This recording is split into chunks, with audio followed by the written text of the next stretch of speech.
Bonjour à tous, je suis Charlotte Ducharme, auteure du blog Cool Parents Make Happy Kids. Donc pour nous, c'est une grande première. Je suis désolée s'il y a quelques petits couacs informatiques pour cette première fois. En tout cas, on est ravis d'être là. J'espère que vous avez réussi à coucher les enfants. Nous, c'est nos maris qui s'en occupent. Donc voilà. Donc aujourd'hui, nous allons parler des crises de nos enfants.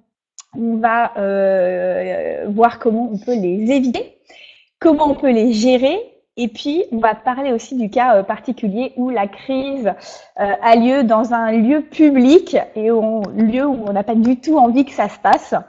Et puis après, on parlera d'un autre sujet qui nous préoccupe également, c'est d'arriver à faire coopérer notre enfant sur des choses qui parfois sont banales, comme se laver les mains, aller au bain, aller à l'école.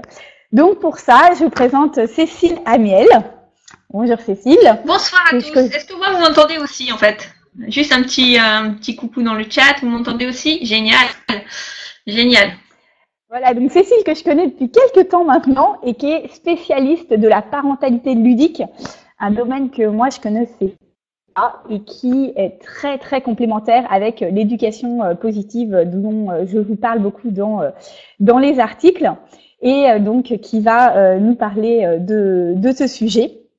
Et il y a beaucoup d'astuces qui sont très efficaces.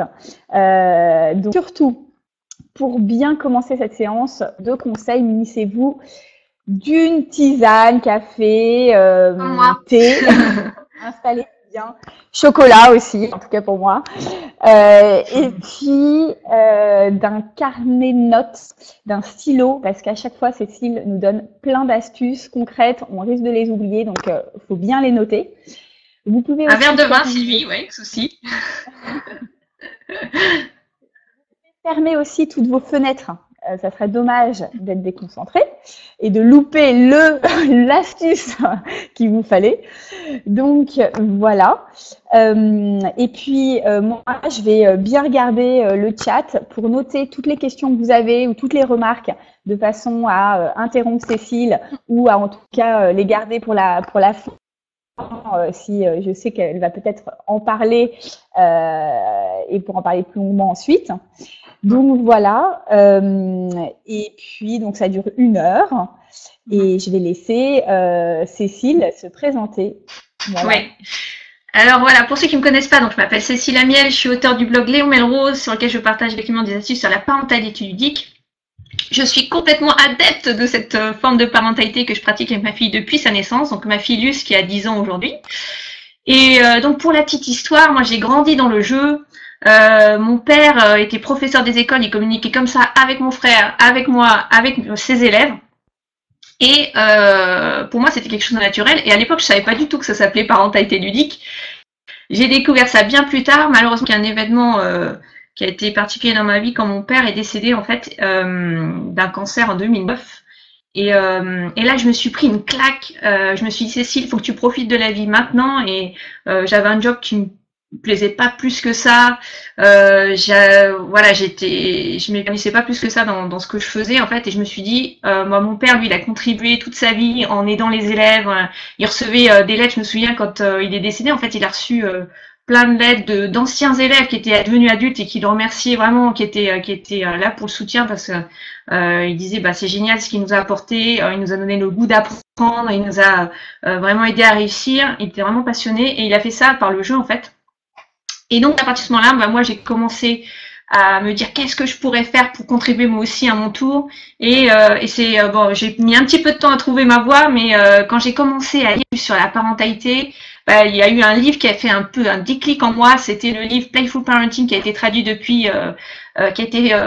traduit par c'est Isabelle Fillosa en fait qui l'a ramené en France ce livre. En ouvrant ce livre, je me suis dit waouh, tout ce qu'il y a dans ce livre, c'est ce que je vis depuis que Luce est née en fait et que j'ai vécu aussi dans mon enfance. Et à partir de là, je suis devenue complètement boulimique de livres sur le sujet, je me suis formée sur le sujet et j'ai commencé à partager parce que je trouve cet outil tellement formidable que je veux que toutes les familles de la francophonie puissent en bénéficier. Donc voilà un peu le parcours pour ceux qui ne me connaissent pas et pour ceux et celles qui ne me connaissent pas. Et je suis vraiment ravie d'être là ce soir, Charlotte, avec vous tous pour parler, de ce sujet. Alors, si tu veux bien, Charlotte, on va rentrer tout de suite dans le vif du sujet. Tu m'entends ou pas? Je te vois plus là. Hop. Alors pourquoi je t'entends plus, Charlotte? Vous l'entendez ou pas? Je pense que tu m'entends maintenant. Ah, ça y est, ouais. Donc oui, alors on va parler du vif du sujet puisque j'ai eu droit aussi à ma petite crise de colère il y a quelques jours seulement, où je rentrais du bureau et puis j'étais contente de retrouver les enfants, mais je n'étais pas forcément au top de ma forme. Et puis Joy me saute dessus pour jouer à la maîtresse. Alors de façon assez autoritaire de jouer à la maîtresse qui commençait déjà un peu à m'agacer. Et puis moi j'ai jeté tout de suite sur ses mains pleines d'encre et on venait de repeindre les murs, mais juste la veille, on a fait 4 jours de travaux et j'étais là, je veux juste qu'elle se lave les mains. Donc je commençais à lui demander de façon un peu autoritaire, tu te laves les mains s'il te plaît parce que je veux pas que les murs reprennent un coup. Non, non, non, je veux jouer, et puis une deuxième fois, et puis une troisième fois, et j'étais complètement en mode, je veux qu'elle se lave les mains, c'est pas comme ça, et c'est pas autrement, et c'est tout de suite. Et au fur et à mesure, c'est parti complètement en cacahuète. Elle voulait plus se laver les mains parce que j'avais demandé trop autoritaire, enfin, elle était fatiguée aussi, etc. Et je pense que justement, si ce soir-là, j'avais suivi les conseils de Cécile, ça ne serait pas parti en cacahuète. Donc justement, je te laisse la main, Cécile, pour nous expliquer comment prévenir des crises. Voilà. Exactement. Alors tu disais tout à l'heure, Charlotte, que le jeu c'est complètement complémentaire à la parentalité positive. Le sujet de ton blog, et c'est une réalité parce que dans les faits, donc si tu veux, je vais tout de suite partager ma présentation pour qu'on puisse enchaîner. Hop. Donc tac. Alors, comment je fais ça? Petit réglage dernier. Je pense qu'il. Là, on voit la présentation. Vous la voyez, la présentation ou pas? Alors, qu'est-ce qui. Oui, okay, génial. Dit oui. Merci. Merci à tous. Ok, génial, merci. Alors, et moi, il faut que je la voie quand même aussi. Donc, attendez, hop. Voilà. Donc, alors, comment gérer une crise sur le moment sans entrer dans le rapport de force? Comme je disais, si vous suivez le blog de Charlotte, eh bien certainement, vous connaissez déjà pas mal de techniques qu'elle partage. Et si vous vous intéressez à la parentalité positive notamment, eh bien vous suivez peut-être déjà un petit peu ce type de protocole, on va dire, pour gérer une crise de colère. On va suivre un peu ces étapes, on va garder son calme face à une crise pour ne pas se laisser entraîner par la colère de notre enfant. Et pour pouvoir rester à l'écoute de ses émotions et identifier les causes de cette colère, parce que la colère c'est finalement qu'un symptôme, il faut creuser pour voir ce qu'il y a derrière, et on va ensuite pouvoir répondre comme ça de la manière la plus appropriée, et en étant à l'écoute, il se sent suffisamment en sécurité pour pouvoir exprimer cette colère. Donc c'est génial, c'est des étapes géniales que tout parent qui se respecte et qui a envie de bienveillance dans sa vie doit appliquer. La seule difficulté, c'est que quand nos enfants, ils subissent des tempêtes d'émotions, surtout quand ils sont relativement jeunes, et du coup, on va subir comme ça des crises à répétition, et c'est humainement très très difficile de faire face à ça en fait. C'est difficile de rester calme, c'est difficile de ne pas être épuisé par ça en fait. Hein. Et ouais, vas-y. Pour petit rappel, si vous n'avez pas lu les articles sur ce sujet, mais les enfants, le cerveau de l'enfant au début, la partie rationnelle du cerveau qui lui permet de gérer ses émotions n'est pas encore bien développée pour à maturité vraiment vers 20 ans. Donc, on peut attendre encore longtemps. Mais en tout cas, entre 1 et 7 ans, c'est vraiment là où il va commencer à apprendre à gérer ses émotions. Mais au début, son cerveau ne lui permet pas de le faire. Exactement. Il fait des colères parce que ne peut pas faire autrement, il n'arrive pas mal souvent à se contrôler, mais lui il a encore plus de mal que nous à le faire et notre rôle est justement de l'aider à se contrôler. Mais on n'utilise pas toujours les manières pour le faire. Oui, tout à fait, Charlotte. Merci ces précisions. Et comme tu le dis, en fait, une crise de colère, c'est une réaction normale par rapport à ce développement de son cerveau et par rapport à tout ce qu'il a à gérer dans la journée, les frustrations, qu'il peut pas exprimer autrement en fait que par des réactions de colère. Mais par contre, ce qui n'est pas normal, ce qui n'a rien de normal, c'est d'avoir à subir un certain nombre de colères quand les enfants s'opposent systématiquement, pleurnichent, piquent des crises de colère fréquentes, ou alors encore quand ils ont un comportement agressif, parce que au fond, nos enfants, naturellement, ils n'ont qu'une envie, c'est d'être proches de nous et de coopérer. Donc ça, c'est vraiment, faut retenir ça parce que c'est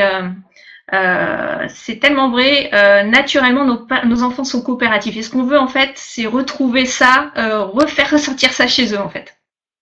Donc, du coup, ce que je veux vous proposer ce soir, c'est une méthode et des outils pour éliminer 80% des crises inutiles, entre guillemets, en 3 étapes simples. Et c'est la parentalité ludique qui va nous y aider et je vais vous montrer comment maintenant. Alors, si vous avez des questions dans le chat, n'hésitez pas à les poser. Charlotte a la gentillesse de les lire pendant que moi je fais la présentation, des difficultés pour faire les deux en même temps. Et je note. Ok, génial. Je couperai Cécile au moment. Après, je sais qu'elle va aussi de temps en temps répondre aux questions que vous avez. Donc, j'attendrai qu'elle y réponde pour nous. Alors, attends, si tu coupes la présentation, il faut juste me aller sur un autre écran, sinon je ne la vois plus. Une petite seconde. Hop. Hop. Voilà. Alors. Donc, la toute première chose que l'on peut faire pour éliminer ces crises, pour qu'elles ne surviennent pas en fait, c'est, je vais partager avec vous un outil absolument génialissime que j'appelle carte blanche, qui m'a été inspirée par Patty Weffler et qui fonctionne de la façon suivante. En fait, ce qu'on va faire, c'est qu'on va consacrer 100% de notre attention, dédier 100% de notre attention à notre enfant en temps individuel. Pendant, ça peut aller de 3 minutes à 15 minutes jusqu'à une demi-heure pour ceux qui ont un peu plus de temps. Et c'est lui, pendant ce temps, qui décide du jeu ou de l'activité qu'il va pratiquer avec nous. Et le but, en fait, en étant dans ce moment présent et en coupant toutes les distractions autour de nous, parce que vous savez comment c'est, hein, moi je suis la première à être souvent scotchée sur mon téléphone portable, donc non, on va vraiment dédier ce temps privilégié à notre enfant pendant ce laps de temps qu'on a défini ensemble. On peut même mettre un petit minuteur si on veut être sûr de rester dans le timing pour être complètement concentré sur ce temps.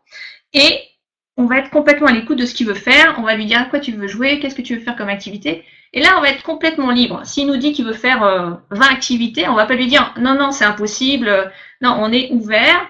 On sait très bien qu'on ne pourra pas faire les 20 activités, on en fera une. Et à la fin du temps imparti, on dira que c'est la fin du jeu et on refera le jeu le lendemain. On verra comment on peut gérer aussi la frustration par rapport à ça. Mais voilà, durant ce laps de temps, on se concentre sur ce que veut faire notre enfant et on le laisse vraiment choisir ce qu'il veut. Et qu'est-ce qui se passe quand on fait ça ? Tout simplement, on va leur donner la dose d'affection dont ils ont besoin pour faire tout ce qu'ils ont à faire dans la journée, pour pouvoir continuer à vivre normalement. Alors, je ne sais pas si vous connaissez, vous avez lu certains livres d'Isabelle Fioza, elle parle du réservoir d'amour de nos enfants, on va remplir le réservoir d'affection de nos enfants. Moi, j'aime bien parler d'une tasse, et d'ailleurs, Laurence Cohen, je crois que c'est ce qu'il dit, hein, une love cup, donc une tasse, en fait, comme une mug. Pourquoi ? Parce que le contenant d'une tasse est plus petit et nos jeunes enfants, en fait, ils ont besoin qu'on remplisse cette tasse souvent, mais parce que le réservoir est petit, justement. Et plus ils grandissent, plus on va pouvoir parler de réservoir parce que la capacité du contenant sera plus grande et du coup, on aura besoin d'y passer moins de temps. C'est un peu comme quand on va faire le plein d'essence. Quand on a un petit réservoir, il faut aller plus souvent à la pompe et forcément, quand le réservoir grandit, quand la voiture grandit, on y va moins souvent. Et pour nos enfants, c'est un peu pareil. Donc, on va remplir assez souvent cette tasse et le jeu de cette façon carte blanche va nous permettre de faire ça. Donc, c'est juste génial parce que ça va nous permettre de désamorcer énormément de situations. Et aussi, cet outil carte blanche, c'est la meilleure façon de créer du lien avec nos enfants. Et il faut savoir que ce lien affectif, il est vraiment vital. Il est aussi vital pour nos enfants que de boire ou de manger. C'est vraiment grâce à ce lien qu'ils sont capables d'apprendre et de coopérer. Donc ça, c'est les bases, la base pour qu'on puisse obtenir leur coopération. Alors, je vois Tiffany, je regarde un petit peu en même temps le chat. Est-ce que c'est l'enfant qui sort sa carte? Non, enfin c'est nous qui lui proposons. On peut très bien matérialiser par une carte, une vraie carte blanche. Vous savez, dans les paquets de jeux de cartes, souvent on a une carte blanche qui n'est pas imprimée, donc on peut utiliser cette carte et qui nous sert de carte pour matérialiser le jeu. Ou alors, vous pouvez l'appeler comme vous voulez. En fait, moi je l'appelle carte blanche. Vous pouvez l'appeler le jeu que vous voulez, mais c'est votre moment à vous, votre moment d'intimité avec votre enfant, dans lequel vous lui consacrez vraiment toute votre attention.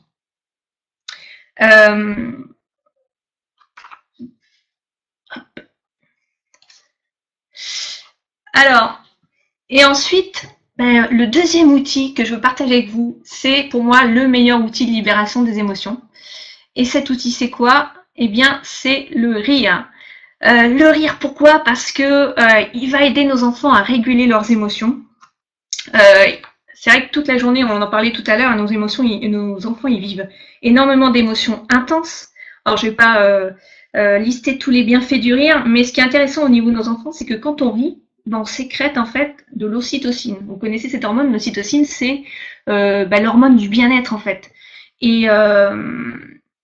Et toute la journée, en fait, nos enfants, ils vivent énormément d'émotions qui génèrent par contre du cortisol. Et c'est d'ailleurs ce qui va être souvent à l'origine des crises de colère, parce qu'ils vont devoir exprimer toutes ces peurs, ces frustrations qu'ils ont vécues dans la journée, pour des choses assez anodines souvent, il faut bien le dire, pour nous qui nous paraissent anodines, mais pour eux qui sont énormes.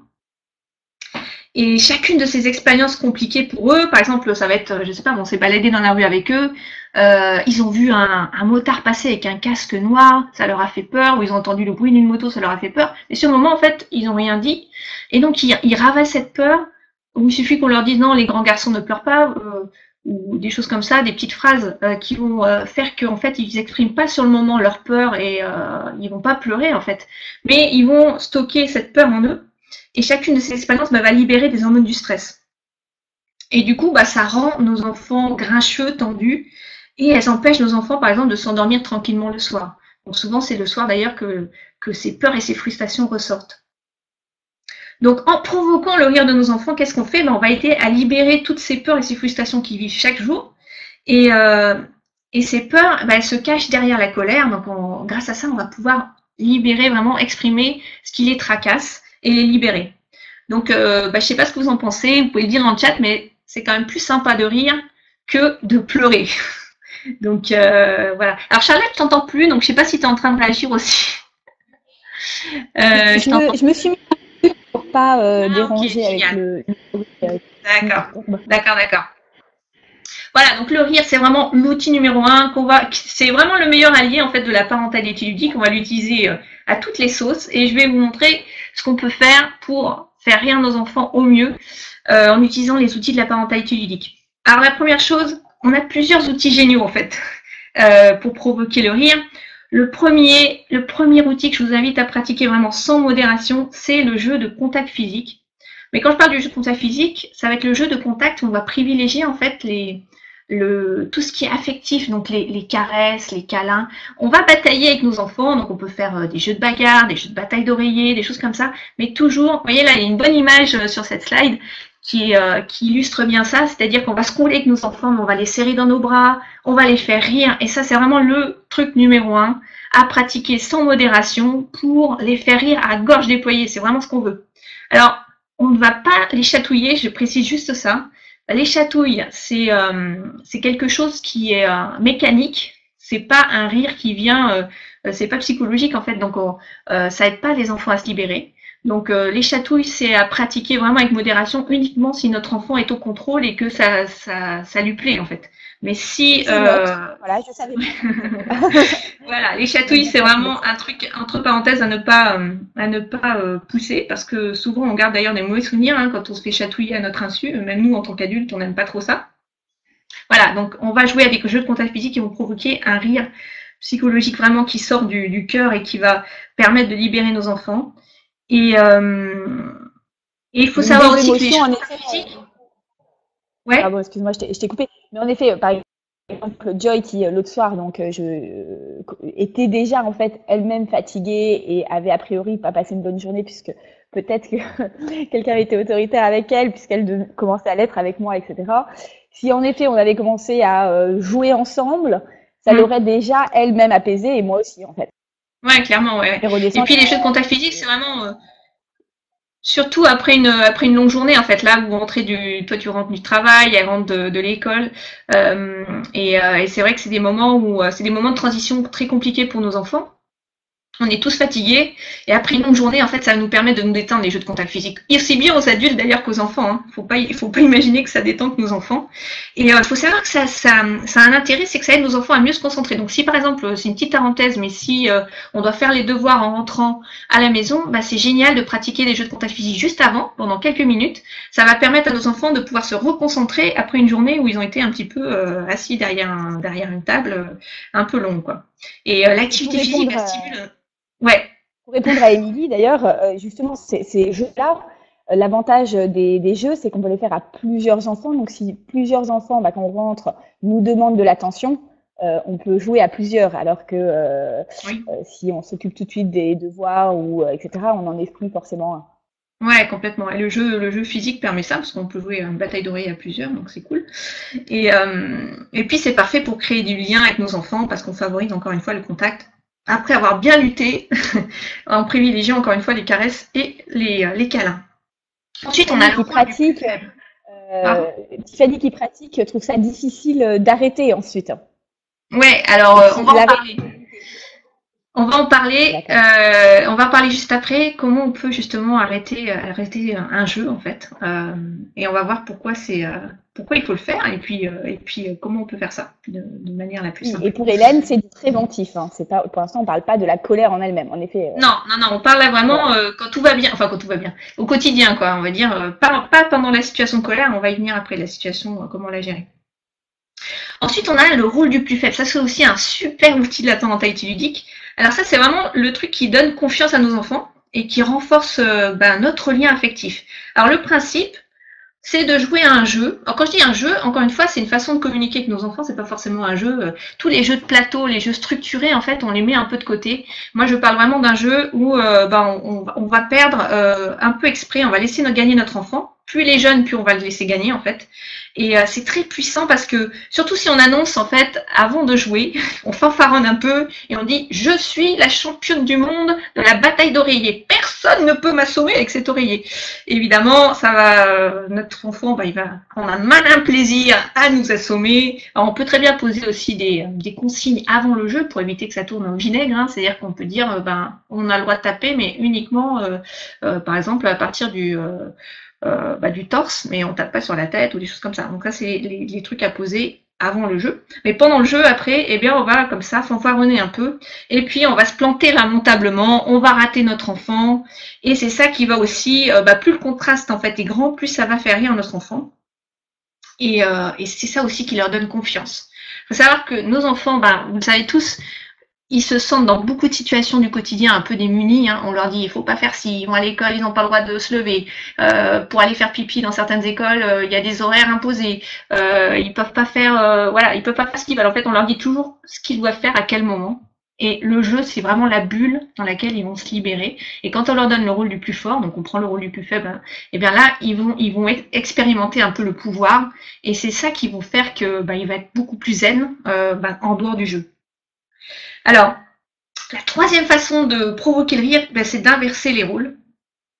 Alors, inverser les rôles, c'est par exemple jouer à des jeux comme, vous connaissez tous, moi aujourd'hui je suis la maman, pardon, et toi tu es l'enfant. Donc on va inverser le rôle. Et là, ça va permettre encore une fois à nos enfants de s'exprimer et de se libérer parce qu'ils vont nous dire des choses qu'ils ont entendues, qu'ils vont pouvoir intégrer et évacuer grâce à ça en fait. Donc par exemple s'ils ont vécu quelque chose un petit peu dur à l'école et s'ils jouent à la maîtresse, ils vont peut-être être un petit peu durs avec nous l'élève pendant le truc et pendant le jeu, et c'est ce qui va leur permettre en fait d'évacuer cette situation qu'ils ont vécue comme une difficulté. Donc le jeu il a vraiment ce pouvoir là. Et inverser les rôles c'est très puissant pour ça.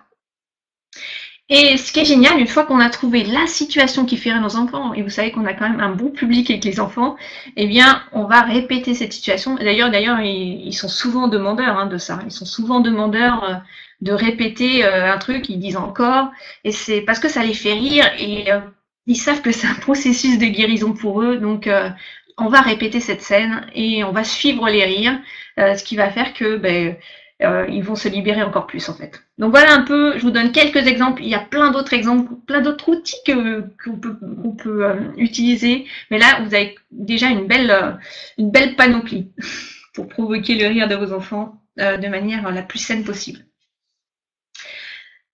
Alors le jeu, on peut l'utiliser de plein de façons. Communiquer par des jeux spécifiques selon la situation. Donc je vais vous donner juste quelques exemples de ce qu'on peut faire avec le jeu. Déjà, on va l'utiliser pour se connecter à nos enfants et capter leur attention, parce que vous savez que quand on utilise des mots, nous, c'est notre langage d'adulte, mais un enfant, lui, il s'exprime par le jeu. Il y a Laurence Cohen qui disait, je me souviens pas de la phrase exacte, mais en gros, c'est nos enfants ne disent pas j'ai une dure journée, maman, aujourd'hui à l'école. Ils disent tu veux jouer avec moi? Donc c'est ce qu'ils nous disent le soir quand ils rentrent de l'école. Et c'est vraiment leur façon de s'exprimer. Donc ça veut dire que pour leur demander de venir à table, vaut mieux commencer par parler leur langage. Exactement, et pour toutes les situations, et là tu as mis le doigt, Charlotte, sur une des clés de la coopération, c'est vraiment parler leur langage, et c'est un langage qui est à la fois simple et quand on a les bons outils en fait pour l'apprendre et le comprendre, et on va grâce à ça traduire leur comportement, donc c'est génial, et les aider à se libérer de leurs émotions.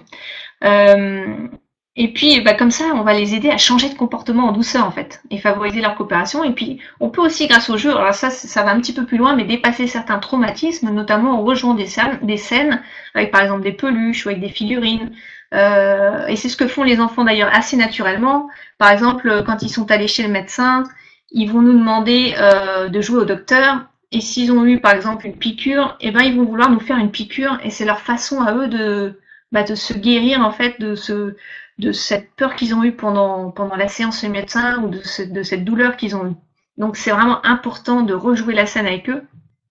Et puis le jeu, il va nous permettre de faire passer nos messages et nos enseignements d'une façon qu'on ne pourrait pas faire autrement, en fait, parce qu'encore une fois, même quand nos enfants utilisent des mots, même encore aujourd'hui, Luce, à 10 ans, elle sait parler évidemment, elle sait très bien s'exprimer, mais le jeu, c'est la meilleure façon de communiquer entre nous, parce que c'est comme ça que je vais pouvoir lui faire passer des messages et des enseignements beaucoup plus facilement qu'en lui faisant une leçon de morale. Donc grâce à ça, on va éviter la plupart des crises inutiles. Alors, maintenant on va rentrer dans le vif du sujet avec des exemples concrets, Charlotte, notamment de la fameuse crise dans un lieu public. Alors, exemple, je vais vous donner 3 petits exemples. Le premier, c'est quand ton enfant, par exemple, refuse de quitter l'aire de jeu ou le parc. Ou alors quand il attrape en passant un paquet de bonbons dans le rayon d'un supermarché. Ou encore quand, vous savez, on a une petite copine qui est venue à la maison, ou un petit copain, et là, c'est le drame quand il doit partir ou quand elle doit partir. Alors, on va utiliser le ludique pour se connecter à nos enfants. Donc, faut bien intégrer que quand on utilise le ludique, en fait, on fait passer un message très important à mon goût à nos enfants. Déjà, on leur montre que la vie, c'est pas si sérieux que ça et qu'il n'y a rien de grave, en fait, dans les situations qu'on vit au quotidien. Et on les invite à mettre un peu de légèreté et de rire dans notre vie. Donc, je trouve que c'est un beau message. Et la façon dont on va entrer dans le jeu de nos enfants est importante, parce que c'est ce qui va permettre, en fait, de faciliter le passage, par exemple, le départ de l'ère de jeu. Donc on va dire, on va entrer dans le jeu de nos enfants. Est-ce que tu veux qu'on fasse 3 descentes de toboggan ensemble? Alors c'est pas parce qu'on est grand qu'on n'a pas le droit de faire du toboggan, même si des fois il y a des limites de poids. Et on peut jouer à la balançoire. Voilà, on va entrer dans leur jeu, et c'est ce qui va en fait permettre de faire en sorte que il n'y ait plus d'opposition quand on doit partir. On leur donne quelques minutes de plus, on va être en connexion avec eux, et ce lien en fait va faciliter la transition. Autre exemple, quand nos enfants jouent, qu'ils ont des copains à la maison, moi ça m'arrive régulièrement, juste avant de partir, On sait très bien sinon qu'on va vivre une crise, hein, si voilà, elle veut pas que sa copine Eva parte de la maison, c'est sa meilleure amie, donc voilà, c'est même si elle l'a vue la veille ou qu'elle la voit le lendemain, c'est toujours difficile pour nos enfants. Et donc, par exemple, on va les inviter à nous intégrer dans le jeu. Donc, est-ce que je peux jouer avec vous? Vous voulez qu'on fasse une partie de cache-cache? Et donc là, ils vont se cacher, on va les trouver, ou alors, enfin, on va leur demander à quoi ils veulent jouer avec nous. Donc en général, ils sont ravis, surtout quand ils sont jeunes. Peut-être quand ils sont ados, c'est un peu plus compliqué, mais voilà. Et l'idée, c'est encore une fois de rentrer dans le jeu de nos enfants, et c'est ce qui va faire que ça va faciliter les choses ensuite pour le départ de notre petite copine Eva. Troisième exemple, on est dans un supermarché. Le fameux supermarché où vous savez, il y a tous ces bonbons à portée de main des enfants. Ils sont terribles, ces marketeurs. Ils nous mettent les bonbons juste au niveau des yeux. Et évidemment, ils font tout pour qu'on leur achète leurs bonbons. Et nous, ça nous pose des problèmes. Vous savez, quand notre enfant il va attraper ce paquet qu'on veut absolument pas qu'il achète aujourd'hui. Et donc, là, on va le faucher. On va l'attraper sous le bras. On va dire... mais ils m'ont l'air bon ces bonbons, mais moi je préfère manger mon choupinou d'amour, viens par ici, et on va le prendre comme ça, on va le faucher, donc ça va le faire rire, ou on va le poursuivre dans le rayon, voilà, toutes ces petites choses qui font que on va désamorcer de manière totalement naturelle par le jeu et désamorcer une crise, éviter qu'elle arrive tout simplement. Donc ça c'est le jeu vraiment pour se connecter à nos enfants. Alors vous allez me dire, ok. Ouais, pardon. C'est qu'en effet, nous, on pense, moi, avant de connaître la parentalité ludique, je pensais que le jeu, c'était entre guillemets optionnel. On pouvait être des parents qui aimaient jouer, d'autres parents qui aimaient pas jouer. Alors qu'en fait, le jeu, c'est véritablement le langage des enfants. Et si on le parle, ça va permettre de les rejoindre, d'être plus connectés à eux et donc que eux soient davantage à l'écoute de ce qu'on dit ensuite, quoi. Complètement. C'est pas optionnel en fait. L'attention, c'est vraiment pour les rejoindre. Ouais. C'est vrai que nous, les parents, les adultes en général, quand on parle de jeu, par exemple, on dit fais tes devoirs, tu joueras après, par exemple. Voilà. Le jeu, ça, c'est considéré comme une activité amusante, mais voilà, souvent, on n'imagine pas que derrière, c'est vraiment un vrai langage. C'est le job de nos enfants à plein temps. Et tu vois, si on empêchait Charlotte de jouer les enfants, c'est comme si nous, on nous empêchait de parler, par exemple. Bon. Je sais pas si toi t'es très bavarde, mais mais moi, c'est vrai que si on me disait tu parles plus Cécile, je serais un peu frustrée. donc voilà, nous les adultes, on a besoin de ça et c'est vraiment notre langage et eux c'est pareil, c'est leur langage. Alors le jeu ça fonctionne dans de multiples situations et vous allez me dire ouais mais ok je fais ça mais des fois ça fonctionne pas et j'aimerais parler de ça justement. Alors qu'est-ce qu'on fait quand ça ne suffit pas? Parfois, ça ne suffit pas. Donc, dans ce cas, on va poser une limite, mais on peut le faire tout à fait en douceur, avec empathie, pour aider nos enfants à se libérer. Alors, pourquoi on fait preuve d'empathie? Parce que l'empathie, déjà, c'est ce qui va permettre de... Ce qu'on cherche, c'est à toucher nos enfants au cœur, en fait, pour aller chercher ces émotions. On parlait tout à l'heure de la peur, de la frustration, ces choses qui sont bien enfouies en eux et qui les tracassent et qu'ils ont besoin d'évacuer. Et évidemment, il faut qu'ils ressentent ces émotions, qu'ils les vivent pour les évacuer, pour se sentir mieux et changer de comportement derrière. Donc, on va dire par exemple, je comprends que tu n'as pas envie d'aller au parc, mais on ne peut pas y aller maintenant, on a tous des impératifs, hein, et on constate simplement, tu es très en colère, je reste auprès de toi jusqu'à ce que tu te sentes mieux. Et là, on rejoint la parentalité positive, puisqu'on va être à l'écoute des émotions de nos enfants, et c'est important de le faire. Et l'empathie, elle provoque la colère en fait. Je sais pas si vous avez remarqué, des fois on va s'approcher de nos enfants, se mettre à leur portée, se mettre à hauteur de leurs yeux, s'accroupir, puis on va les regarder dans les yeux et on va faire preuve d'empathie et là ils vont dire va-t'en, ils vont nous rejeter, ils vont se mettre encore plus en colère. Donc l'empathie provoque la colère et à la limite c'est ce qu'on cherche. Mais on cherche à rester à leur côté quand ils se mettent en colère parce que derrière la colère on va aller dénicher cette peur qui est bien enfouie en eux. Donc c'est vraiment un point important de rester à l'écoute quand ça ne suffit pas et on va en posant cette limite de manière empathique, c'est-à-dire en leur disant qu'on ne peut pas faire ce qu'ils veulent faire, qu'ils ne peuvent pas avoir ce bout de gâteau maintenant, qu'ils ne peuvent pas attraper ce paquet de bonbons maintenant, c'est comme ça qu'on va pouvoir les aider à se libérer en fait. Et là, on va provoquer les pleurs, mais encore une fois, les pleurs, c'est ok à partir du moment où on est à l'écoute. Si on laisse les enfants pleurer dans leur coin, là par contre, Dans les pleurs, il y a du cortisol, il y a des hormones de stress dans les pleurs, il y a voilà, de l'adrénaline, des choses qui sortent. Mais si on est à leur côté, ben, on va pouvoir leur montrer que c'est ok d'exprimer ses émotions et ils vont se sentir en sécurité, ils vont pouvoir le faire sereinement. Donc voilà un peu comment on peut simplement gérer une crise quand elle arrive. Alors, hop. Alors maintenant, Charlotte, je te propose d'enchaîner sur les clés pour se faire écouter. Alors la deuxième sujet après les crises. Voilà. Là, on va plus l'amener à coopérer. Exactement. Alors tout est lié, tu vas voir, puisque la première chose déjà, et ça c'est important, peut-être que ça paraît pas important quand je le dis comme ça, mais je voudrais vraiment que vous preniez ça, que vous intégriez ça vraiment au plus profond, parce que c'est important de poser la bonne intention. La bonne intention, c'est de sortir du rapport de force. Et donc d'utiliser le bon vocabulaire qui va avec. Parce que quand on parle de se faire écouter, se faire écouter en soi, ça veut dire qu'il y en a un qui écoute et l'autre qui donne des ordres entre guillemets ou qui dit ce qu'on doit faire. Donc là, on est dans le rapport de force, qu'on le veuille ou non, on est dans un rapport de dominant-dominé. Alors que moi j'aimerais vous inviter à trouver un autre mot en fait. Qu'est-ce que vous pourriez, si vous pouviez nous le dire dans le chat, par quoi on peut remplacer se faire écouter? Est-ce que vous pouvez me dire dans le chat ce que vous diriez à la place? C'est sûr que si je parle de toi en disant j'aimerais bien qu'elle m'écoute, Cécile, c'est pas hyper hyper sympa. Voilà. Alors, dialoguer, être entendu, coopérer. Alors, Perrine, voilà, j'aime bien ce que tu viens de dire. Coopérer, trouver une solution ensemble, oui, échanger.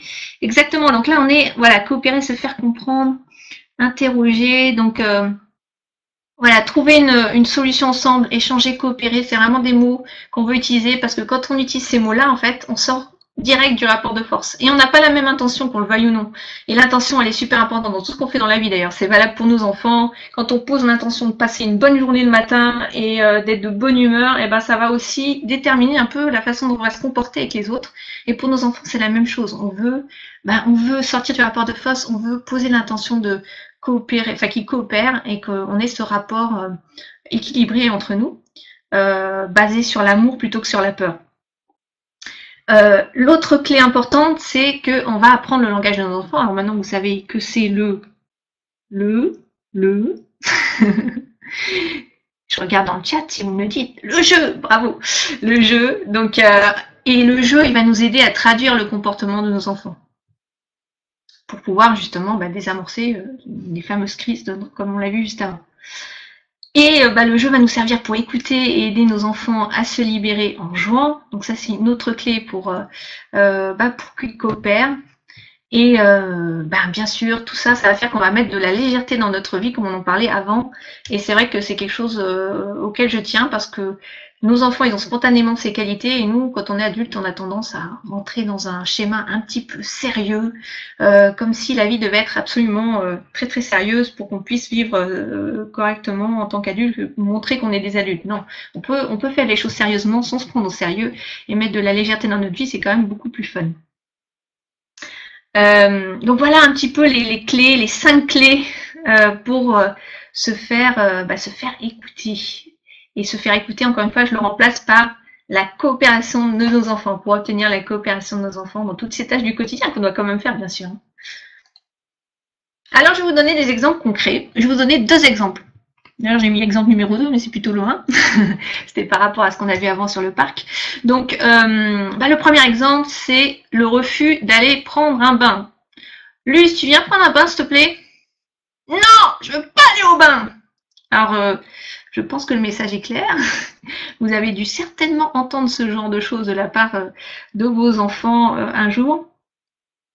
Alors, pourquoi ça arrive, ce genre de choses? C'est simplement parce que nos attentes et nos besoins ne sont pas toujours en phase avec celles de nos enfants. Donc, clairement, la priorité de l'adulte, c'est effectivement qu'on prenne un bain parce que pour des raisons d'hygiène, pour des raisons de culture, pour des raisons de ce qu'on veut, peu importe, mais en tout cas c'est notre souhait.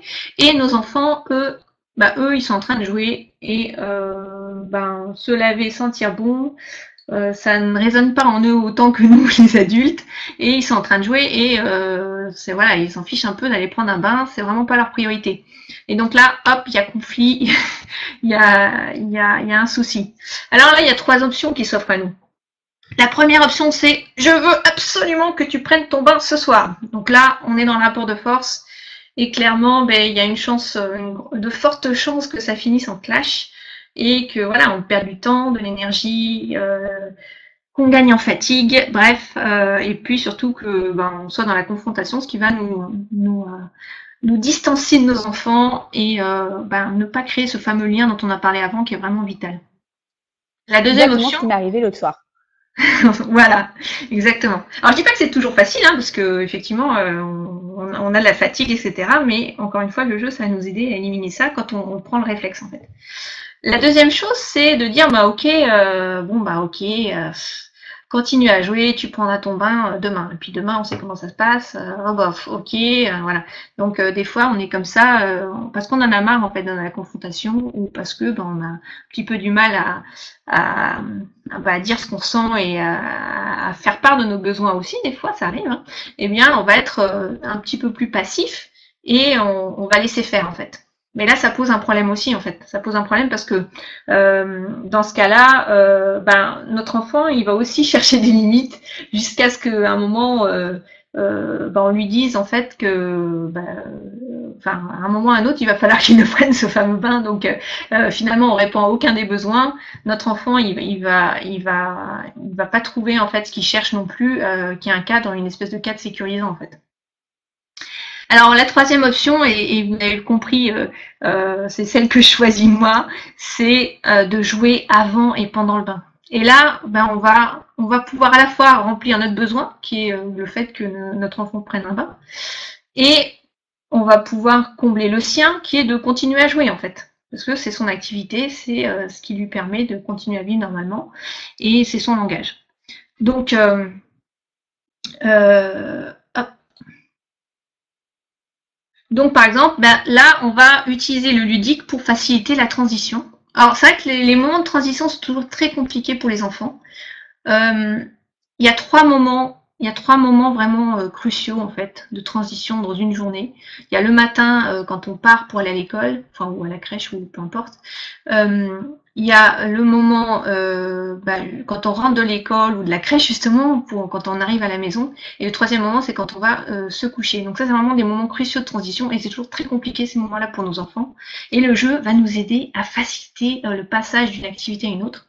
Donc par exemple, on va dire, alors tu veux qu'on prenne quel moyen de transport pour aller jusqu'au bain? Est-ce qu'on prend le train?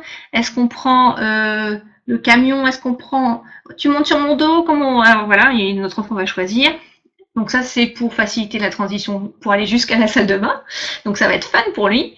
Et dans le bain, on va pouvoir jouer aussi. Donc le bain, c'est vraiment un excellent lieu pour s'exprimer en créativité pour jouer. On peut faire des bains moussons colorés. On peut mettre des glaçons colorées. Ça, c'est un truc rigolo à faire. Vous mettez quelques gouttes de colorant alimentaire dans de l'eau que vous mettez dans un bac à glaçons dans votre congélateur. Et ensuite, vous allez faire plusieurs couleurs comme ça, et dans le bain, ça va fondre. Vous allez même pouvoir expliquer que le chaud et le froid, voilà, il y a la fonte de la glace, et c'est un intérêt scientifique. Et du coup, on va s'amuser, ça va se fondre, se disperser la couleur dans le bain, et donc c'est un côté fun que nos enfants vont aimer. L'autre chose qu'on peut faire aussi, et là c'est par exemple quand il y a des difficultés, il arrive des fois que des enfants aient peur qu'on leur lave les cheveux par exemple parce qu'ils ont eu à un moment je sais pas, du savon dans les yeux, de l'eau qui les a brûlés ou peu importe, et donc ils vont hurler à chaque fois qu'on les met dans le bain. Donc là, on va les aider en se mettant, pourquoi pas ce soir-là dans le bain avec eux. Ça va être un moment assez fun, complice, et ça va leur permettre on va pouvoir jouer et rigoler dans le bain, et c'est ce qui va leur permettre de dédramatiser ce traumatisme qu'ils ont vécu à un moment quand ils ont pris un bain plus tôt. Et donc tout ça, ça va faire que nos enfants vont coopérer avec enthousiasme en fait. Donc les tâches du quotidien, le message qu'on fait passer là, c'est que c'est un moment de plaisir partagé avec maman. Et donc c'est quelque chose qui va remplir complètement le besoin d'affection de notre enfant. Charlotte, tu voulais dire quelque chose? Ouais, non, mais d'ailleurs, oui, non, mais c'est impressionnant comme voilà une même scène, le bain peut partir en cacahuète ou bien se passer parce que on a fait de ce moment-là un moment rigolo et ça marche pour plein de choses. Ça marche pour le repas, pour lui faire manger les légumes et c'est marrant parce que de temps en temps on a un peu honte en tant que parent de se dire oh là là, il devrait m'obéir comme ça, j'ai pas besoin de jouer avec lui pour entre guillemets qu'il fasse ce que je lui demande. Alors que jouer finalement c'est juste rendre le quotidien plus amusant et c'est vraiment le langage de nos enfants. Ça je l'ai su grâce à toi. Avant de continuer, Cécile, juste peut-être que tu présentes justement la formation que tu fais sur le sujet parce que tu donnes, moi je l'ai suivi donc ta formation et tu donnes beaucoup d'astuces Ouais. dessus et en plus tu as été trop sympa parce que tu nous as fait une petite offre spéciale pour les lecteurs de Cool Parents Make Happy Kids. Donc peut-être Ouais. prendre juste 5 minutes pour que tu la présentes et ensuite on repart sur le deuxième exemple dont tu nous as parlé et puis aussi on a plein de questions voilà on fera aussi des questions-réponses à la fin Ouais. sur tous les sujets qui vous préoccupent. Ok, Charlotte. Alors, du coup, je vais passer directement à la slide où je présente. Alors, avec Charlotte, Charlotte m'a dit, Cécile, c'est mon premier webinaire, c'est mon premier webconf, et j'aimerais bien que tu fasses vraiment quelque chose de sympa pour les gens qui vont nous suivre. Et du coup, j'ai prévu pour vous quelque chose de top. Puisque j'ai packagé en fait mes 3 programmes Opération Coopération Parents et Enfants Zen et Ludique Attitude avec un accès à vie pour faciliter vraiment votre vie de famille au quotidien. Alors, je vais vous les présenter. Donc, le premier programme s'appelle Opération Coopération. Donc ça, c'est vraiment le programme pour obtenir la coopération de nos enfants sans crier, en sortant complètement du rapport de force. C'est une formation en ligne d'1 mois, accessible. Vous voyez là ici la capture d'écran donc de la formation. On a des fichiers audio, vidéo et PDF téléchargeables et ça, c'est accessible aussi 24 heures sur 24 sur la plateforme. Et donc, dans cette formation, mais on voit vraiment les fondamentaux de la coopération, qu'est-ce qui fait que nos enfants pleurnichent et comment éliminer les pleurnicheries, comment intervenir avant que ça dégénère et désamorcer la plupart des crises et faire en sorte que nos enfants coopèrent dans toutes les tâches du quotidien. On va vraiment éliminer 80% des pleurnicheries dans cette formation. Et on va aussi voir comment on fait quand un enfant va toujours avoir le dernier mot, puisque on a des enfants qui ont, qui ont cette vie en eux très forte et qui expriment les choses avec beaucoup d'émotion. Donc on va voir comment gérer ce genre de situation et de personnalité aussi. Et ensuite on rentre dans le détail. Je viens et là j'ai vraiment justement là un chat de Nathalie qui disait justement que ça lui a, voilà, elle arrive à la fin des crises de lavage de cheveux grâce à un jeu, justement, qui avait l'air de fonctionner. Ouais, non, mais c'est ça, c'est vraiment efficace. Et puis, on sous-estime souvent le jeu parce que c'est des choses assez simples, mais quand on les pratique vraiment avec des astuces, des outils qu'on partage, une méthodologie, en fait, on arrive à vraiment avoir des résultats en quelques jours seulement, donc c'est juste génial. Donc ensuite, d'information, on parle du plan tic-tac. Le plan tic-tac, c'est quoi? C'est comment je fais pour sortir le matin pour aller à l'école ou à la crèche sans stress, comment je fais pour prendre le petit déjeuner sans stress, pour que les enfants s'habillent sans opposition, le brossage des dents, prendre le bain, les devoirs, enfin voilà, toutes ces tâches du quotidien, aller au lit aussi sans stress le soir et y rester, et trouver aussi plus de temps pour soi, puisque tout ça en fait, il faut bien dire que le jeu il va nous aider à retrouver du temps. Parce qu'en fait, tout le temps qu'on perd aujourd'hui à s'opposer à nos enfants, à être en conflit, à répéter 10 fois la même chose pour qu'ils puissent enfin faire ce qu'on souhaite qu'ils fassent, et tout ça en nous mettant en confrontation, eh bien, c'est vraiment du temps perdu et surtout de la fatigue. Et ça, on va l'éviter complètement avec le jeu. Et surtout, je donne des exemples concrets, une panoplie complète de jeux, de jeux très spécifiques pour pouvoir obtenir la coopération de nos enfants sans stress. Et puis, il y a tout un module aussi sur la coopération entre frères et sœurs, pour là aussi gérer les disputes, la jalousie, sortir des conflits, et puis accueillir aussi un nouveau-né quand il y a un petit frère ou une petite sœur qui arrive, c'est toujours un peu compliqué à gérer, et voir comment on fait pour créer du lien avec les aînés en fait. Donc ça c'est la formation opération coopération. J'ai complété ce package avec la formation parents et enfants zen. Et là, on va vraiment parler des colères des enfants, comment mettre fin aussi aux comportements régressifs. Donc, c'est une formation en ligne de 2 semaines, toujours avec les accès aussi Je te coupe juste, Cécile, Ouais. parce que je rebondis juste sur le slide d'avant. Je suis désolée, je suis un peu tardive. Ouais. Je trouve que par exemple, enfin, donc j'ai suivi la formation de Cécile et que j'ai trouvé d'ailleurs très clair, très pragmatique, très adapté aussi aux parents qui n'ont pas beaucoup de temps, comme ça peut être mon cas, et ça va assez droit au but. Et je trouve, enfin voilà, moi en tout cas, c'est un format qui me convient assez bien. Et un des conseils ou une des astuces que tu donnais dans justement favoriser l'entente entre frères et sœurs et que je trouvais génial et que on teste, enfin qu'on fait de temps en temps à la maison et que je trouve vraiment sympa, c'est d'organiser un jeu où les enfants, enfin un jeu, ils se disputent et de retourner la situation pour qu'au final, ils soient tous les deux contre nous parents et le fait de s'allier l'un avec l'autre contre nous, voilà, ça renforce leur relation et ça détend Exactement. vraiment l'atmosphère entre les deux. Et voilà, c'est vraiment le genre de conseil que Cécile, plein d'astuces comme ça, de ludique attitude et qui vraiment au quotidien complète bien, je trouve, l'éducation positive parce que en plus, c'est Ouais. très concret, quoi. Ouais, ouais, voilà, c'est des exemples très concrets. Et c'est vrai que j'aime bien aller, comme tu disais, je fais des formations assez courtes parce que je sais que nous, les mamans, on n'a pas trop de temps et on a besoin d'aller à l'essentiel et d'avoir des choses concrètes pour pouvoir les appliquer tout de suite. Donc pour détailler un peu, donc voilà, on va parler des crises de colère, on va gérer les nôtres, gérer les nôtres également parce qu'on peut se mettre en colère, on peut avoir du mal à gérer cette colère qu'on ressent quand nos enfants piquent des crises. Et je vais partager aussi pas mal de jeux anti-agression et je me base pas mal aussi sur les neurosciences pour pouvoir vous donner des clés concrètes sur le fonctionnement du cerveau des enfants et voir comment on peut utiliser ça avec le jeu pour vraiment nous sortir de situations. Et dans Parents et enfants zen, il y a aussi toute une partie sur pour éliminer complètement les comportements agressifs, que ce soit mordre, taper, donc avec des jeux spéciaux anti-agression. Donc là, c'est vraiment des choses très efficaces pour arrêter les comportements violents et agressifs chez nos enfants.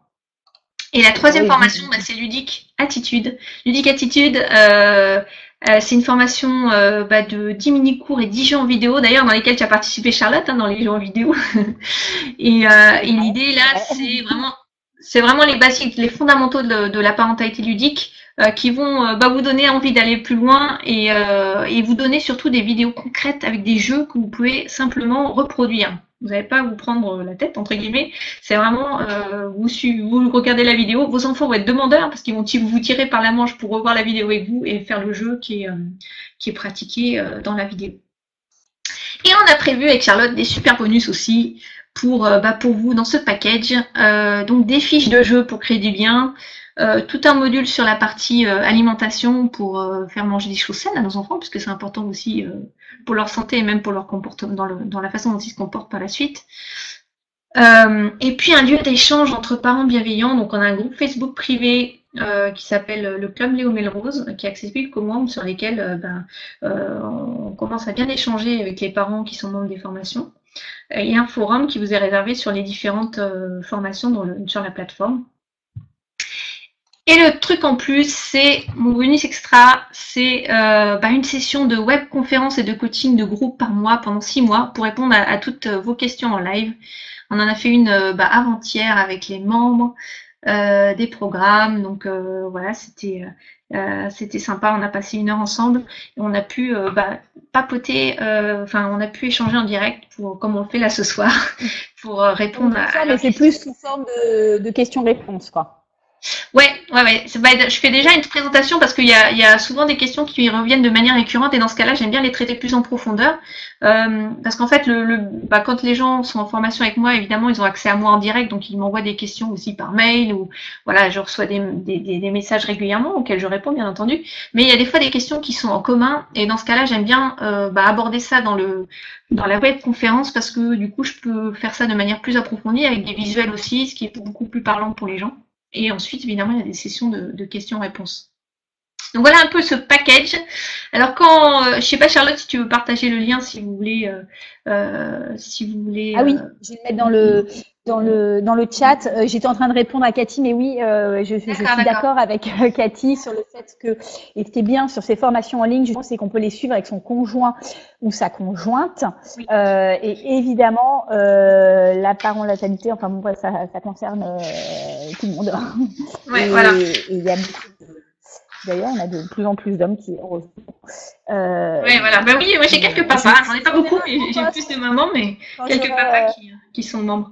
Quand j'aurai 50% de papas, 50% de mamans inscrits à la newsletter de mon blog, je enverrai un gros post pour fêter ça. Alors, je vous donne le lien si vous voulez. Alors voilà, le package, en fait, vous avez vu, il y a beaucoup de valeurs en fait. Hein, il y a opération coopération, parents et enfants zen, ludique attitude, l'accès au forum et au groupe Facebook, 7 bonus, plus les fameux coachings de groupe. Donc le total de tout ça, c'est 774 €, mais on va pas vous demander cette somme aujourd'hui. On a packagé ça pour faire l'offre la plus accessible possible, avec en plus la possibilité de payer en plusieurs fois. Donc le package global, c'est un investissement de 197 € pour vraiment changer votre quotidien en famille en fait. Et juste, donc voilà, sur le lien. Voilà, je vous envoie le lien. On va reprendre la conférence. En tout cas, moi je l'ai suivi et on a vu pas mal moi j'ai vu pas mal de témoignages de personnes pour qui ça a vraiment changé les choses. Donc je trouvais ça intéressant de vous en parler parce que voilà. Et de toute façon aussi, sachez que si jamais la formation ne vous convient pas, vous êtes remboursé, on vous demande rien. C'est ça. En fait, vous avez un mois pour à la limite, voilà, vous avez un mois pour prendre connaissance de tout ça, appliquer. Et si vous n'êtes pas satisfaite, il vous suffit de m'envoyer un email en fait et je vous rembourserai sans vous poser de questions directement. Donc voilà. Donc, mais jusqu'à présent, c'est vrai que les gens on a plutôt des bons retours. D'ailleurs, vous pouvez voir quelques témoignages sur la page sur le lien que Charlotte vous a partagé. Alors, quand vous inscrivez, juste pour vous donner un peu le détail, en fait, vous accédez à un espace membre. Vous allez recevoir vos identifiants par email. Donc, vous allez recevoir un email en fait de la plateforme de formation qui s'appelle LearnyBox et aussi un email de ma part dans lequel je vais commencer à vous donner quelques infos sur l'inscription, etc. Donc, en fait, il suffit, vous recevez vos identifiants, un login, un mot de passe et vous connectez à la plateforme. Vous avez accès dans les 5 minutes, là, si vous voulez, aux différents programmes pour en profiter à vie. Il faut savoir que ces programmes, les enrichis régulièrement. D'ailleurs, je vais repasser. Attendez, je vais enlever le. Est-ce que vous voyez là? Oui. Coucou. Oui, on te voit. Voilà, donc je voulais vous montrer parce que je viens de faire en exclusivité, même les membres des programmes n'ont pas encore vu. J'ai fait faire des fiches de jeu en fait pour un nouveau programme que je sors là, bientôt sur le fait de rester à table parce que c'est des fois compliqué pour nos enfants de rester à table. Et de manger des choses aussi, de manger. Donc voilà, j'ai fait faire des fiches et il y aura aussi un module lié à ça. Et ça, ce sera inclus dans le programme Opération Coopération. Vous allez en bénéficier si vous rejoignez les membres de la formation, puisque ça va que j'enrichis en fait ces programmes tout le temps. C'est-à-dire que les premiers membres, ils ont la chance aujourd'hui de à chaque fois que je complète quelque chose, ça s'enrichit, le programme grossit pour vraiment apporter du contenu à chaque fois qui soit le plus adapté possible, parce que moi je continue de me former et quand j'ai des choses que je trouve absolument géniales, je les partage. Voilà, donc vous payez une fois, c'est un accès à vie. Exactement. On va retourner donc sur le dernier exemple dont on n'a pas parlé, je crois. Tout à fait. Alors on va remonter. Hop. Alors si vous avez des questions, n'hésitez pas à les poser. On va passer tout en vue juste après. Si vous avez des questions, que ce soit sur les formations ou d'autres questions. Alors, je remonte, tac, je crois qu'on en était... Mais en tout cas, donc, je vous transmets le lien de nouveau par chat. N'hésitez pas à aller regarder le détail. Ça vaut le coup de regarder, de poser la question. Alors, pour revenir sur la présentation, donc, est-ce que vous la voyez bien là? C'est bon? Et Séverine qui demande si l'offre est valable que ce soir. Alors, on a mis, je crois que c'est, voilà, elle est valable jusqu'à demain. Donc demain soir, donc profitez-en tant qu'elle est valable. Alors je pris un exemple concret aussi qui peut poser parfois des difficultés et d'ailleurs c'est bientôt les vacances scolaires donc vers la rentrée juste après. C'est je ne veux pas aller à l'école. Donc qu'est-ce qu'on fait dans ce cas-là? Alors déjà, il va falloir décortiquer un peu, et souvent il y a une raison précise pour laquelle nos enfants n'ont plus envie d'aller à l'école. Ça peut être, et donc soit ils sont assez grands pour qu'on puisse leur poser la question et vont pouvoir l'exprimer, soit ils vont pas l'exprimer et du coup on va creuser auprès de la maîtresse ou du personnel de la crèche ou peu importe. On va essayer de trouver en fait cette cause pour pouvoir voir voilà, qu'est-ce qu'on peut adapter comme jeu par rapport à ça. Donc ça peut être un problème d'angoisse lié à la séparation, ça peut être une difficulté scolaire, hein, si notre enfant bloque sur quelque chose, il n'a pas compris ou il n'a pas osé le dire, etc. Ça peut être la peur des fois de la maîtresse. Moi je me souviens il n'y a pas très longtemps, il y avait une personne, un des membres de la formation Opération Coopération qui disait que son fils avait peur d'une des dames qui sert à la cantine par exemple. Voilà, ça peut être plein de choses comme ça. Et dans ce cas-là, qu'est-ce qu'on va faire? Eh bien, on va utiliser, donc je vais prendre un exemple, l'angoisse de la séparation. Par exemple, votre enfant, il a du mal à se séparer de vous. On va utiliser des jeux qui vont déclencher suffisamment d'angoisse chez eux, mais on va pas leur faire complètement peur, bien sûr. Le but, c'est de déclencher suffisamment d'angoisse et à la séparation pour provoquer le rien. Et donc, je vais vous partager, par exemple, le jeu du au revoir. Le jeu du au revoir, c'est je vais mettre à la place de mon enfant et je vais commencer à sortir de la maison pour aller à l'école, mais au lieu de prendre la porte, par exemple, d'entrée de la maison, je vais ouvrir la porte du placard comme si j'allais sortir. Donc déjà, ça va faire rire notre enfant. Et là, on va lâcher la porte, on va retourner en courant vers notre enfant, on va l'attraper dans les bras, on va dire non, je ne peux pas partir, j'ai trop peur d'aller à l'école, je ne peux pas partir. Et voilà, ça va le faire rire. Et puis on va lui dire bon, allez, maman est forte. Ça y est, cette fois-ci, c'est bon, je vais à l'école. Et puis, on va s'approcher de la porte du placard à nouveau, on va l'ouvrir, et là, ah non! Et puis, on va retourner en courant, je vais sauter dans les bras. Et voilà, on va provoquer le rire de cette façon. Et grâce à ça, en fait, il va l'école. Donc voilà, c'est des petits jeux comme ça qui vont aider. Il y a plein d'exemples que vous pouvez pratiquer, j'en partage beaucoup, puisqu'il y a plus de 30 fiches de jeux dans les... Hormis celles que je vous ai présentées là, les toutes nouvelles, il y a plus de 30 fiches de jeu et des exemples concrets que vous pouvez pratiquer quand il y a de l'angoisse comme ça, il y a la séparation ou dans plein d'autres cas que j'ai listés par rapport à la coopération du quotidien. Donc voilà un petit peu le jeu quand nos enfants ne vont pas à l'école, c'est un des jeux. Alors un petit récap, nous avons vu jusqu'à présent donc comment gérer une crise de colère. Comment prévenir la plupart des crises avec trois exemples concrets avec ceux de la coopération, les clés pour que nos enfants coopèrent, et dans un instant, nous allons voir comment faire quand on est soi-même en colère. Donc on va venir aussi sur cet aspect-là. Mais avant, peut-être Charlotte, on va peut-être répondre à quelques questions. Hein? Absolument, on avait pas mal de questions. J'en ai noté quelques-unes, elles étaient toutes intéressantes, hein. Certaines qui sont plus détaillées que d'autres. Alors excusez-moi, parce que là j'ai peut-être mal noté. Ça, je trouvais ça intéressant.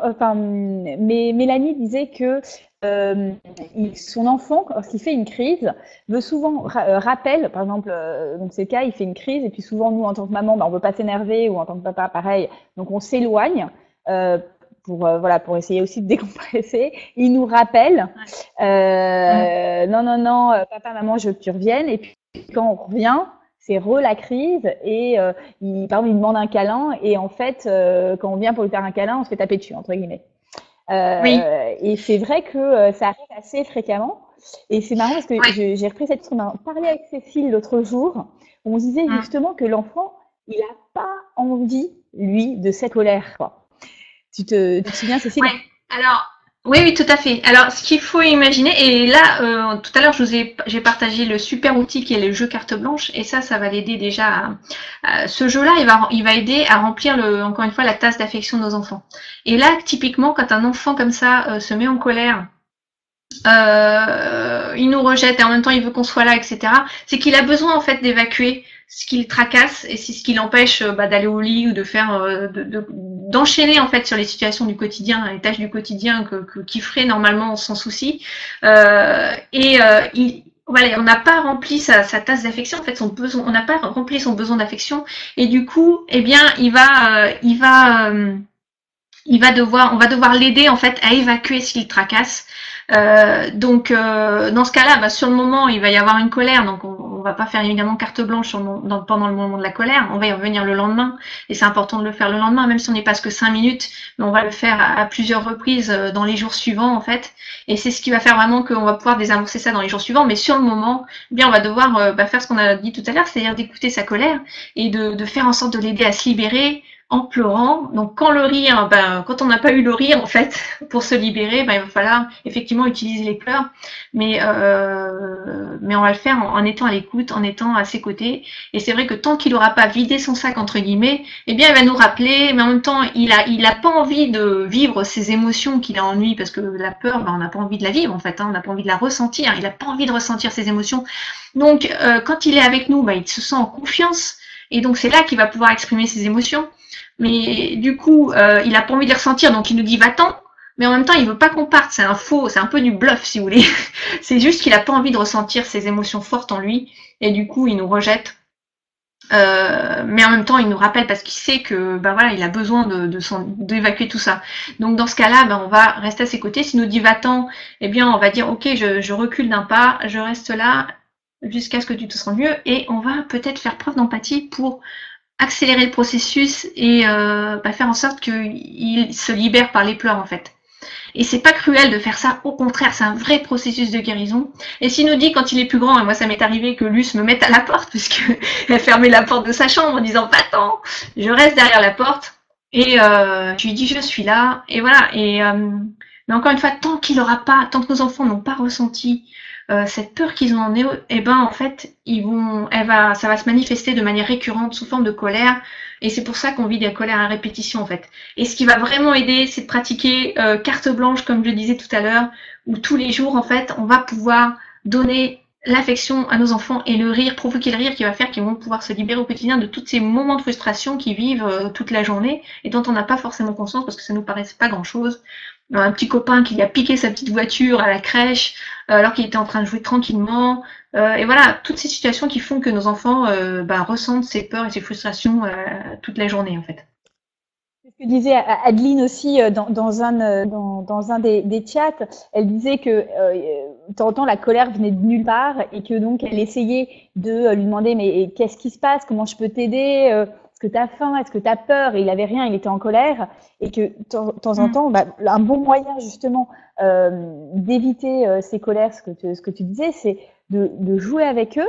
C'est un des moyens qui leur permet d'apaiser toutes ces peurs dont ils n'ont pas forcément conscience par le jeu. Oui, parce que le jeu va leur permettre de s'exprimer. Encore une fois, tant qu'on n'a pas exprimé ce qu'on ressent, eh bien, c'est en nous et ça nous pollue en fait. C'est comme si nous, on nous empêchait on a besoin de pleurer, on a besoin de crier, on a besoin d'exprimer des fois ce qui nous tracasse. Et si on nous empêche de le faire, on se sent très très mal. Et voilà, c'est la même chose chez les enfants. Alors je vois qu'il y a Marie, il y a une personne qui parle des bébés. Quand on a un bébé, on peut jouer à carte blanche aussi. Tu m'entends? Ouais. Joy qui revenait donc de l'école et qui voulait jouer avec moi justement à la maîtresse autoritaire, même si pourtant sa maîtresse n'est pas forcément autoritaire, mais bon, en tout cas, en jouant à la maîtresse autoritaire, ce qui moi m'agaçait, c'était vraiment sa façon à elle de se libérer de tout ce qu'elle avait vécu pendant la journée, ou quelqu'un, je ne sais pas qui, en tout cas, s'est comporté de façon autoritaire avec elle. Et donc, elle, c'était une manière de libérer ça, justement. Et donc, au lieu de me dire, oh, arrête de jouer à la maîtresse autoritaire, j'en ai marre, c'était au contraire, la bonne façon de faire aurait été justement de jouer à la maîtresse autoritaire avec elle. Et peut-être que j'aurais pas eu la colère d'après. Exactement, parce que nos enfants, en fait, même s'ils sont capables de le dire, jamais vous verrez votre enfant qui vient d'avoir « Oui, tu sais, maman, aujourd'hui, j'ai vécu une journée très frustrante. Voilà, il m'est arrivé ceci, ça. » Non, un enfant, il va pas vous dire ça, en fait. Un enfant, il va vous demander justement de jouer à la maîtresse. Et il joue à la maîtresse, ça prend quelques minutes et vous allez comme ça l'aider à évacuer ça. Si vous le faites pas, ça va être une chose de plus parmi d'autres qui va s'accumuler, qui va faire qu'au bout d'un moment, ça va exploser et qu'on va avoir droit comme ça à des comportements de colère récurrente, parfois même des enfants qui tapent.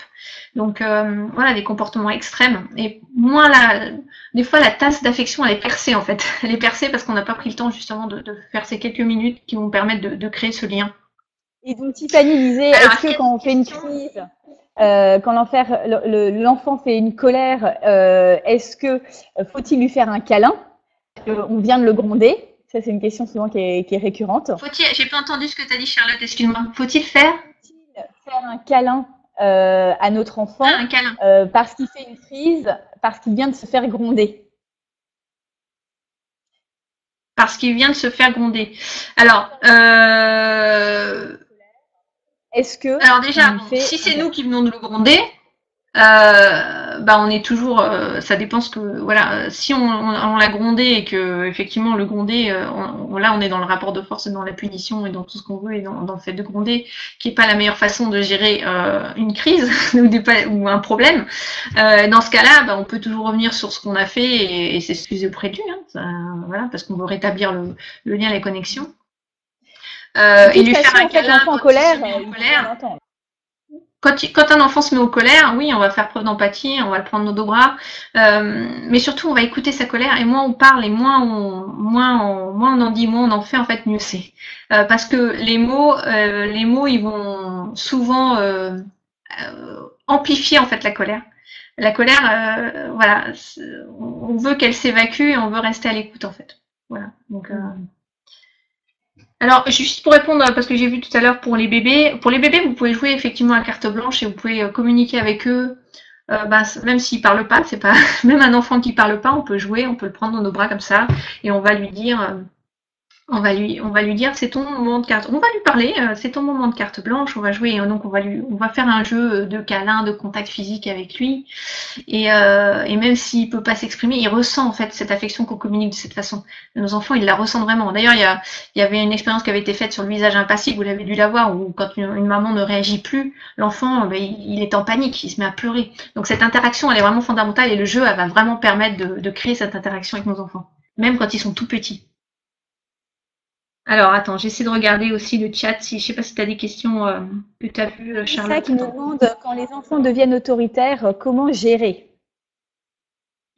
Alors, si ils deviennent autoritaires, il faudrait que tu détailles un peu ce que tu entends par ça, Vanessa.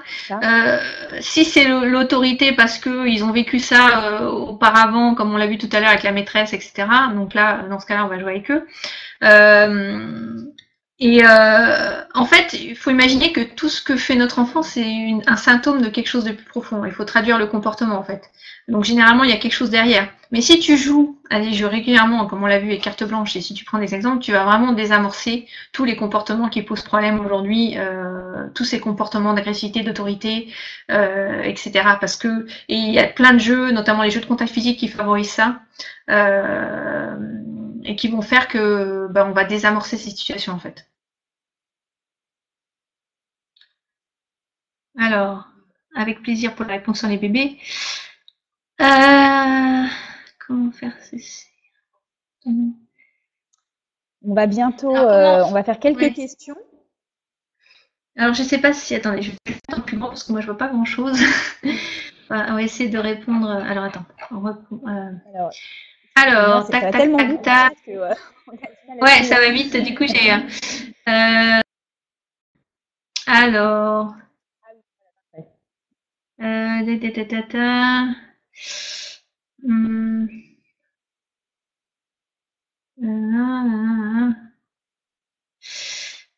Alors, attends, j'essaie de voir les questions. Il y a des commentaires en même temps, donc du coup, j'essaie de trouver les questions.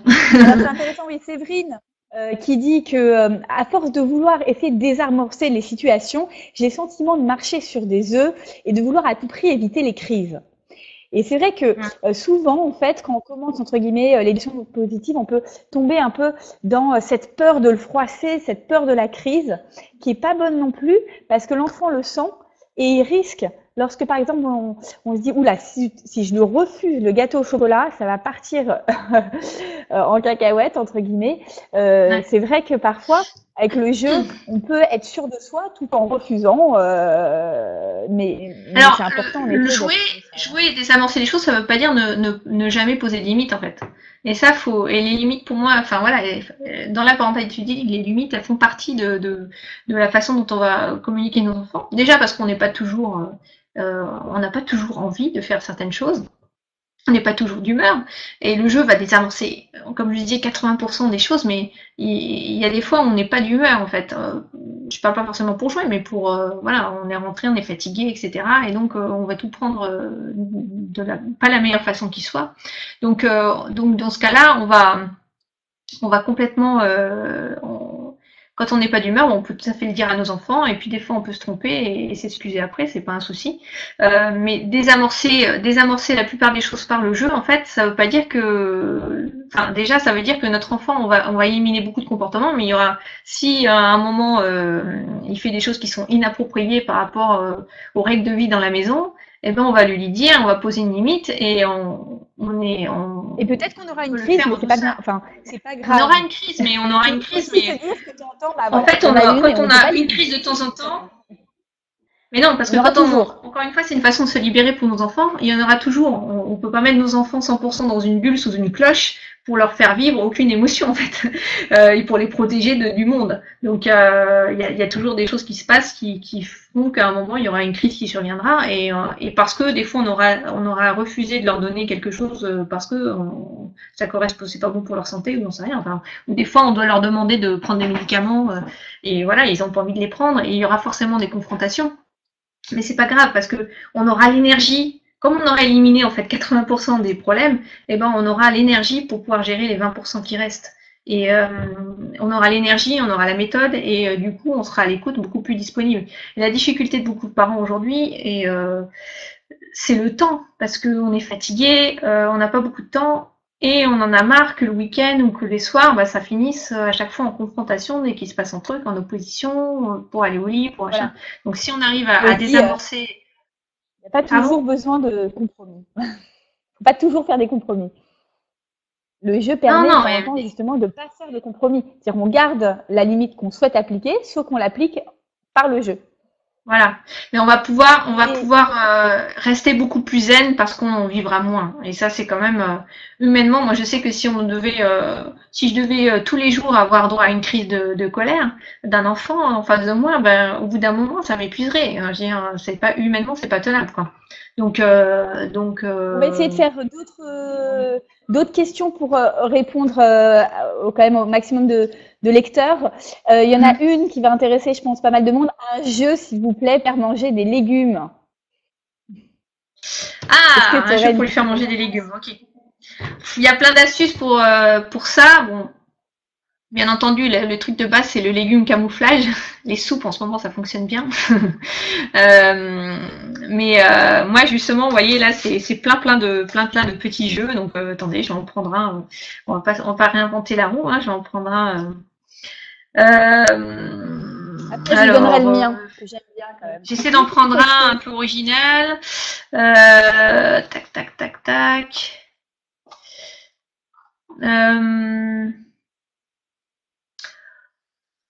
Voilà, donc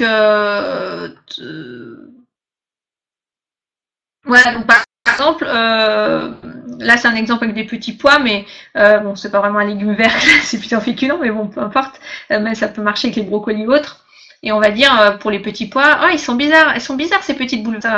Tu crois que ce sont des crottes de martien? Puis on va goûter, on va faire semblant de parler avec une voix différente. Oh ben, c'est bizarre ces petits pois. Et on va faire un peu le pitre autour de ça, comme si on était devenu un martien. Et est-ce que ça fait le même effet sur toi? Et voilà, il va vouloir goûter aussi pour voir si ça a le même effet sur lui. Un des jeux, donc ça, c'est un des exemples parmi d'autres.